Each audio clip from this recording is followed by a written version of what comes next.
Finally here. Can't believe this is the moment I've been waiting for.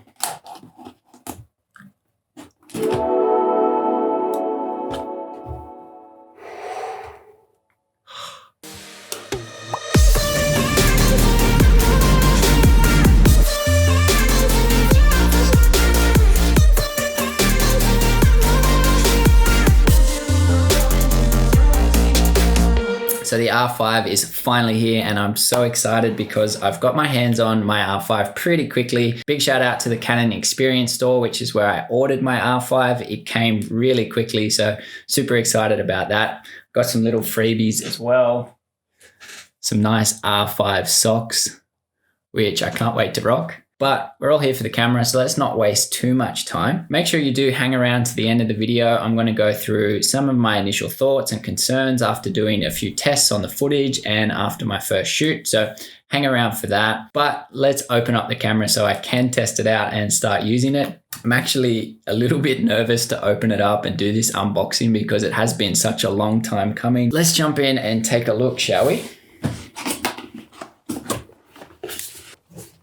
All right, let's go through all the boring stuff to start with. Of course, you've got your instruction manual, which usually I don't really look at, but maybe with the R5 with a lot of new specs, maybe I will have to use that a little bit. You've also got your batteries. So LP batteries, of course, shout out to the store. I've got a second battery here as well, which was included. It's a new LP battery, meaning it's a little bit stronger, which if you're already using Canon, it's a really great thing about these LP batteries. You can still use your old ones. Of course, you've got the charger for your LP batteries as well. Charging cable.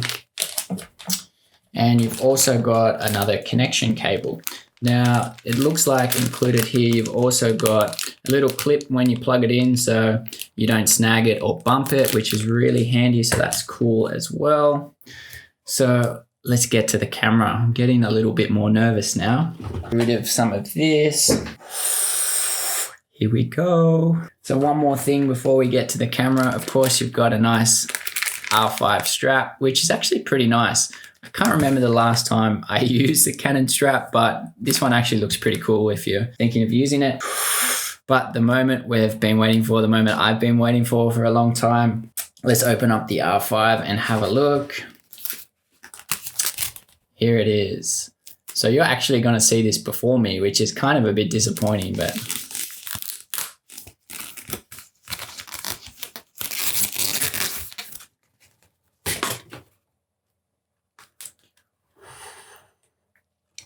there it is. Wow. It actually feels really nice in the hand. You can feel that the grip is a little bit bigger than the R if you're using the R at the moment. It feels really nice in the hand. It actually feels super light, but not having a battery in a lens, it's hard to get a good comparison on that. I really love the design of the R, so it's great that this looks pretty similar. Just looking at that R5 is so exciting.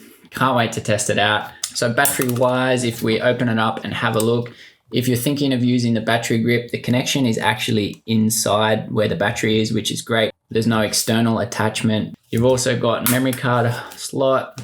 So one SD, one CF Express Type B, which I've got card ready to go. If you are thinking of using the video specs, especially the higher video specs, you are going to need to use a CF Express card and quite a fast one. So keep in mind they are quite expensive, but for doing this type of video, it's something that you are going to need.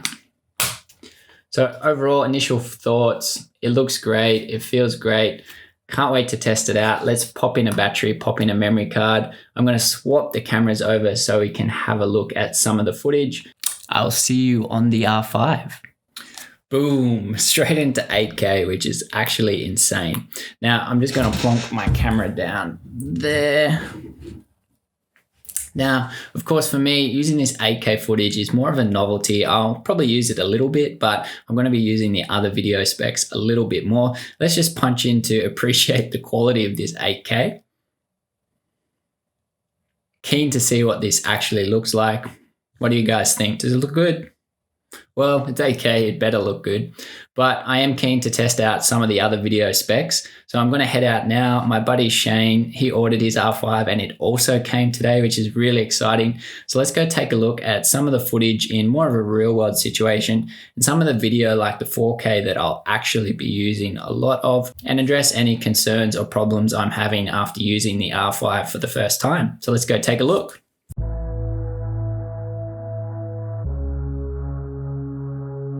Straight away, the quality of the video footage actually blew me away. Coming from the EOS R is definitely a massive step up, of course.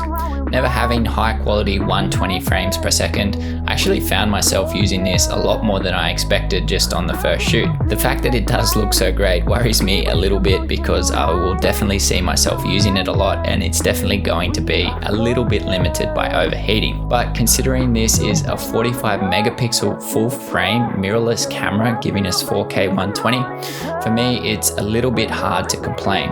This still doesn't exist in this type of camera with a larger sensor, at least for the moment.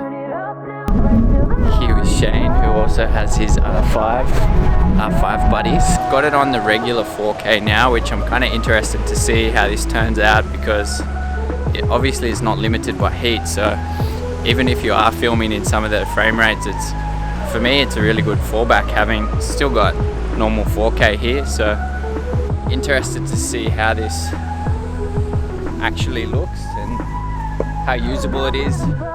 Obviously for me, used to 1080, it's probably going to be pretty usable. So there's no doubt that the high quality 4K does look so much better than the regular 4K footage. However, again, it depends where you're hoping to use your footage, and it's important to consider where the footage will also be watched. For me, it really depends on each video that I'm doing, whether that will be a limitation or not. Make sure you go check out Shane on Instagram as well. So here we are back inside after using the R5 for the first time, and to be honest, I'm super pumped. The footage actually looks amazing. Now, for me, at the end of the day, this camera excites me so much because I'm a photographer who also wants high quality video. It is still predominantly a stills camera for me, but of course, I'll be making the most of the video specs as well.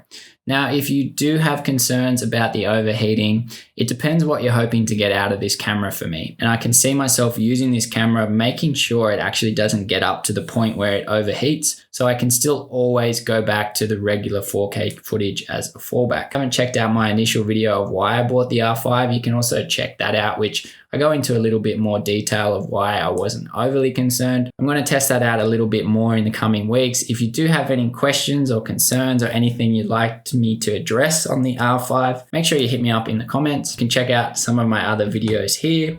I'm TKNORTH. See you guys here very soon. Bye for now.